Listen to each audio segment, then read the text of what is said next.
जय मित्रांनो, तर रायगड जिल्हा पोलीस असो की बीड जिल्हा पोलीस असो की धाराशिव जिल्हा पोलीस असो, अशा जिल्ह्यांनी त्यांचं एक प्रेस नोट जारी केलेलं आहे की ज्या उमेदवारांची मैदानी चाचणी काही कारणास्तव त्यांना देता आलेली नाही, तर त्यांना मैदानी चाचणी ही संबंधित तारखेला संबंधित वेळामध्ये देता येईल अशा प्रकारचं त्या प्रेस नोट मध्ये दिलेलं आहे. तर आता मेन म्हणजे त्यामध्ये काय दिलेलं आहे की त्यामध्ये तुमचं कारण सादर करा आणि ग्राउंड मारा अशा प्रकारचं त्यामध्ये सोप्या भाषेत असं काहीतरी दिलेलं आहे. तर आता तुमचं कारण काय असं, तुमचं कारण आता समजा काही मेडिकल इश्यू असेल, त्याच्यानंतर तुमचं सलग ग्राउंड आलेलं असेल, म्हणजे 13-14ला सलगच ग्राउंड आलेलं, इकडे एक चालकचं आलेलं असेल, तर इकडे जिल्हा पोलीसचं आलेलं असेल, तर अशा प्रकारचे तुमचे कारण असू शकतात. तर तुमच्याकडे आपल्या तुम्ही जो त्यांना ईमेल पाठवलेला आहे तर तो ईमेल असणे गरजेचे आहे. त्याच्यानंतर तुमचा मेडिकल इश्यू असेल तर तुमचं मेडिकल वगैरे जे काही असेल मेडिकलच्या रिलेटेड डॉक्युमेंट्स असणे गरजेचे आहे.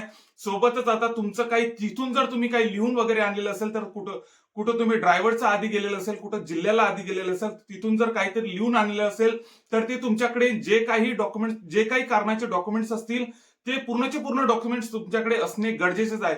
आणखी ज्या काही याबाबतच्या अपडेट येत राहतील इतकं तुम्ही तुमच्या सोबत ठेवा, नंतरच तुम्हाला ते ग्राउंड मारू देतील. म्हणजे तुमचं कारण स्ट्रॉंग पाहिजे तेव्हाच तुम्हाला ते ग्राउंड मारू देतील. आणखी ज्या काही अपडेट याबाबतच्या येत राहतील तर ते आपण आपल्या युट्यूबच्या चॅनलवर टाकणार आहे. त्यामुळे ज्यांनी आतापर्यंत चॅनलला सबस्क्राईब केलं नसेल त्यांनी नक्कीच आपल्या चॅनलला सबस्क्राईब करून घ्या.